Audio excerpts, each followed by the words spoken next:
an Italian MP sets off a chain of events that triggers a war among Italy's biggest gangsters. Strap in, movie enthusiasts, it's recap time. Today, we will be explaining an Italian crime thriller film named Suburra from the year 2015, which sheds light on the corrupt affairs of politicians with mobs and gangsters. I hope you enjoy the video, so let's start. The movie opens in Vatican City, Rome, where the Pope is getting ready for dinner. The Pope calls his personal secretary and informs him that he is thinking about resigning from his post. It is November 5, 2011, 7 days before the apocalypse. We meet Filippo Malgradi, a member of the Italian parliament, sitting in a parliament hearing. Malgradi is involved in the passing of a new bill that is beneficial for his real estate dealings with a crime boss named Samurai, whom we will meet soon in the movie.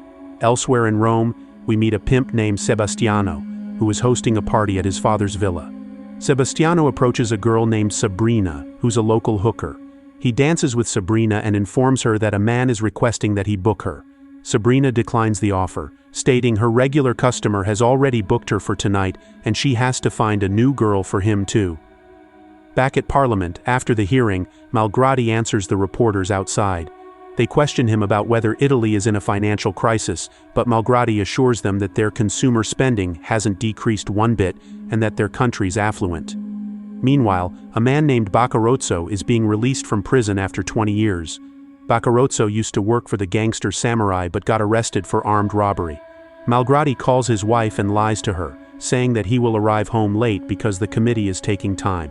He goes to a hotel where he's a regular and meets with Sabrina, the prostitute, and another girl named Jelena, who's a minor. This meant Malgradi was Sabrina's regular.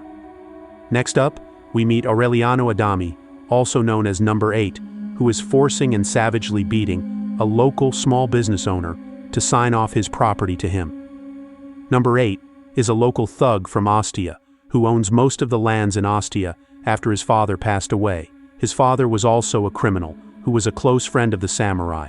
Number 8 is also collaborating with the Samurai and bringing in more properties for him. Number 8, along with his junkie girlfriend, Viola, meets a politician working for Samurai.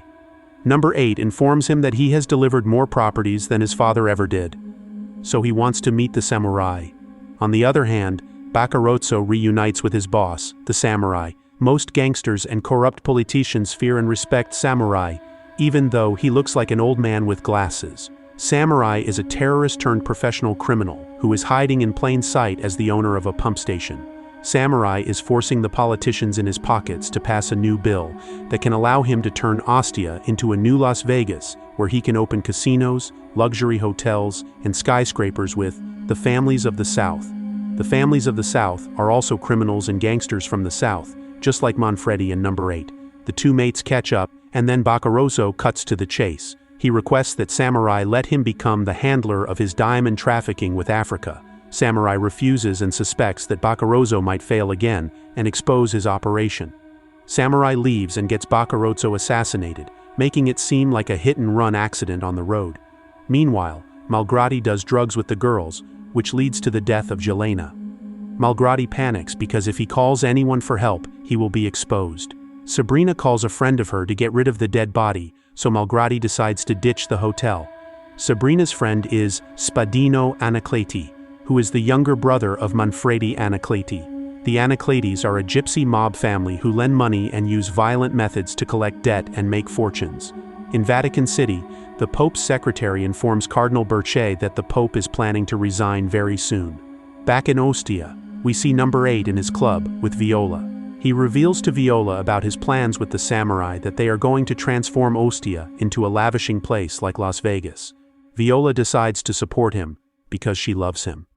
Back in the hotel, Malgradi exits the room while Spadino arrives at the hotel. Spadino and Sabrina dress up Jelena's corpse and take her to the reservoir.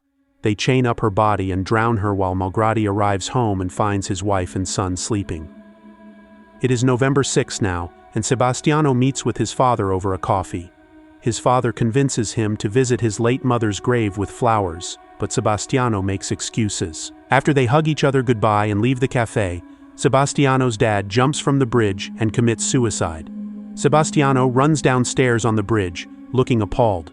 Later on, Spadino visits Malgrati's office to propose an offer. He blackmails Malgrati into buying prostitutes and drugs from his family, otherwise, he'll reveal Galena's murder. He gives Malgrati only a day to consider this deal. Meanwhile, Sebastiano visits the morgue to see his father's corpse, but comes across Manfredi Anacleti's men. They tell Sebastiano that his father had unfinished business with Manfredi, so Manfredi wants to meet him. Sebastiano gets accompanied to Manfredi's house, where he meets the gypsy mobster. Manfredi reveals to him that his father had to pay millions in debt to him, that's why he took his life. But now that he's gone, Sebastiano has to fill his father's shoes. Sebastiano refuses to cooperate, so Manfredi threatens to cut his leg off. Sebastiano argues that he only owns a car, some company stocks, and their main source of income, the family villa where he hosts parties. Manfredi seizes Sebastiano's car and villa, leaving only his apartment. On the other hand, Malgrati asks a fellow colleague to handle Spadino and threaten him. The colleague happens to be one of Samurai's henchmen, so he contacts Number 8 to deal with Spadino. At night, Number 8 pays a visit to Spadino and questions why he's blackmailing Malgrati. Spadino reveals that he wasn't blackmailing on his brother's behalf but on his own. He mentions that he wants to cut a deal with the politicians to make room for himself because he's sitting at the table too. Number 8 threatens him to stop dealing with politicians and forget about it. Spadino refuses to cooperate, and things go sideways, so Number 8 loses patience and stabs Spadino in the neck, taking his life away. The next morning on November 7th, the news of Spadino's death makes its way to the media and panic spreads in the Anacleti house. Sabrina also catches up with the news about Spadino's death and worries for her own safety. Meanwhile, the samurai pays Malgrati a visit while he's having lunch. Samurai questions Malgrati about why he contacted Number 8 to mess with the gypsies. He mentions that Manfredi Anacleti is one of the most fearsome gangsters in Rome, and Spadino's death might have sparked a gang war. Malgrati apologizes, stating that he only wanted to scare off the kid from blackmailing him, but Number 8 murdered him out of an anger fit. Samurai reveals that Manfredi and his men will come after Malgrati, so he'll need protection. Samurai offers his protection but, in exchange, demands a suburban renewal law for the amendment of the Ostia beaches, acquired by Number 8. Finding himself in a tight corner, Malgrati agrees to vote for the law, but one loose end still remains. Samurai asks about Sabrina, who's a witness to Malgrati's crime and can expose him, but Malgrati vouches for Sabrina and reassures him that Sabrina won't break. Afterward, Malgrati meets Sabrina at a railway station. She confronts him about ordering a hit on Spadino and threatens to ruin him if he harms her because she has videos and pictures of Malgrati sleeping with her and doing drugs. Malgrati explains to her that a man called Number 8 messed up the case, and someone worse than him might come after her. So, he advises her to leave and go anywhere besides her home because dangerous people might be waiting for her. Sabrina realizes she's in trouble, so she visits Sebastiano and pleads to stay at his apartment for a few days. Sebastiano is her friend, so he agrees to let her stay as long as Manfredi doesn't take away his apartment as well. Samurai is checking up on Number 8 now. He asks Number 8 why he executed Manfredi's brother instead of scaring him, so Number 8 reasons that Spadino wanted in on their deal about the new bill. Samurai scolds Number 8 and mentions that the Anacletis know nothing about their new project for Ostia. He orders Number 8 to remain silent in Ostia and behave while the families of the south arrive. Number 8 gets enraged because he resents being like his father, who is at the mercy of the families of the south, but he agrees to cooperate, knowing he'll become rich in a week or two. At the morgue, Manfredi sees Spadino's corpse and orders his men to find out the people responsible for Spadino's demise. Back at Sebastiano's apartment, Sabrina reveals to him that Number 8 is responsible for assassinating Spadino and worries he might come after her too. Sebastiano reassures her safety and pays a visit to Manfredi. He reports to Manfredi that he heard a rumor about a thug from Ostia, known as Number 8, who executed Spadino. Manfredi asks if he's aware of the motive behind the execution, but Sebastiano is clueless. Sebastiano tries to make excuses with Manfredi to get his villa back, but Manfredi threatens to throw him in a cage with his vicious dog. Sebastiano returns to his apartment and sleeps with Sabrina. Back at Number 8's place, Viola smokes while Number 8 stands in front of the mirror, mentioning how he can envision the town changing and him becoming rich. It is November 8th now. Viola and number 8 go to a superstore where he collects money from the owner, unaware that Manfredi's men are in the store, waiting to eliminate him. Viola and number 8 exit from the back door, and Manfredi's gang starts shooting them.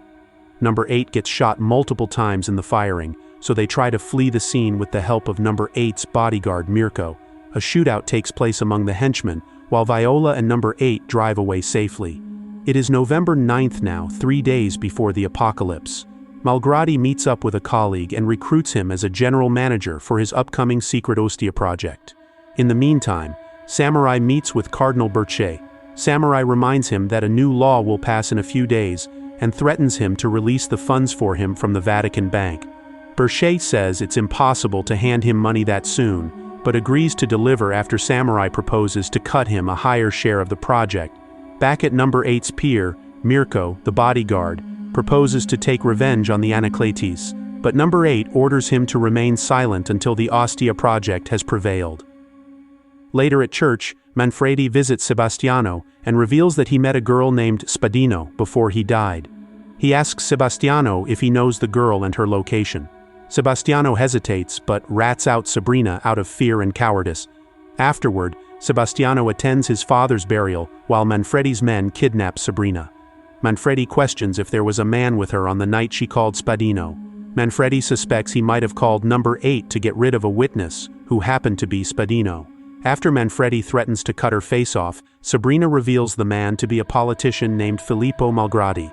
At the pier, Viola tries to cuddle with number 8, but he pushes her away out of frustration. So, Viola leaves with Mirko and heads to a spa center. There, she finds 2 of Manfredi's men, who attacked them last night and shoots them with Mirko, without number 8's knowledge. It is November 10th now. Samurai calls Manfredi to his pump station. Samurai wants to intervene to bring peace, fearing that a war between number 8 and Manfredi could cost his real estate interests. Samurai orders Manfredi to stop the mess with number 8 because he is creating trouble for his new project. Manfredi states he is only trying to even the odds now that 2 more of his men were executed, men who were his relatives. Samurai explains to Manfredi that the project is in Ostia, and if he starts a war in Ostia, then he will face dire consequences. Manfredi respects and fears Samurai, so he leaves speechless.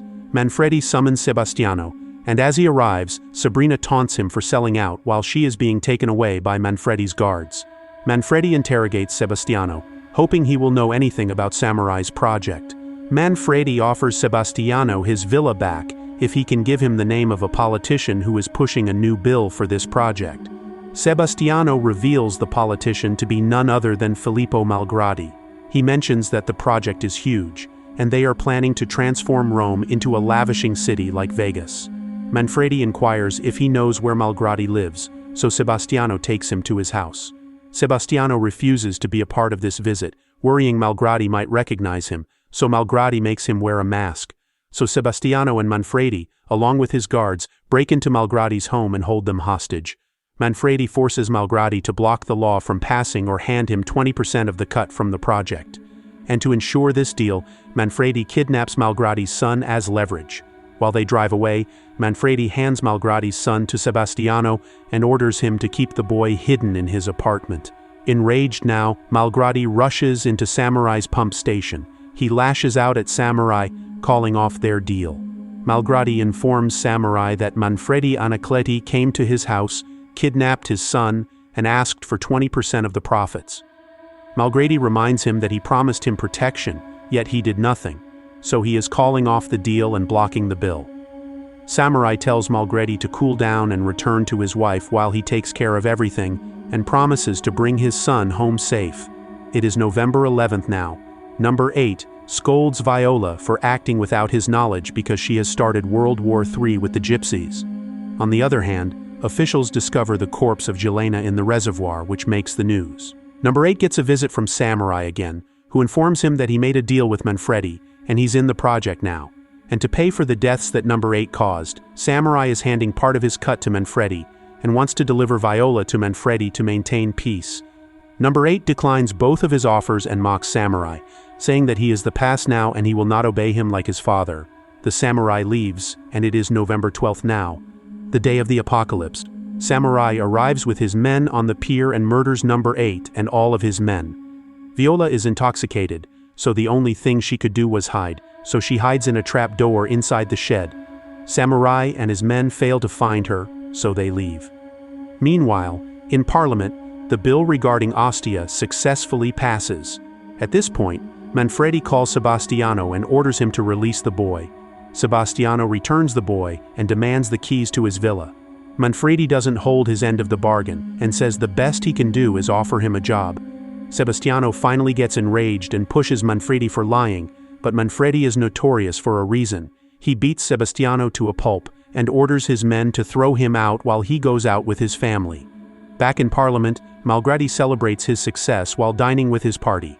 Malgradi notices an old friend at the party, who notifies him that the district attorney's office wants to issue an arrest warrant for Malgradi.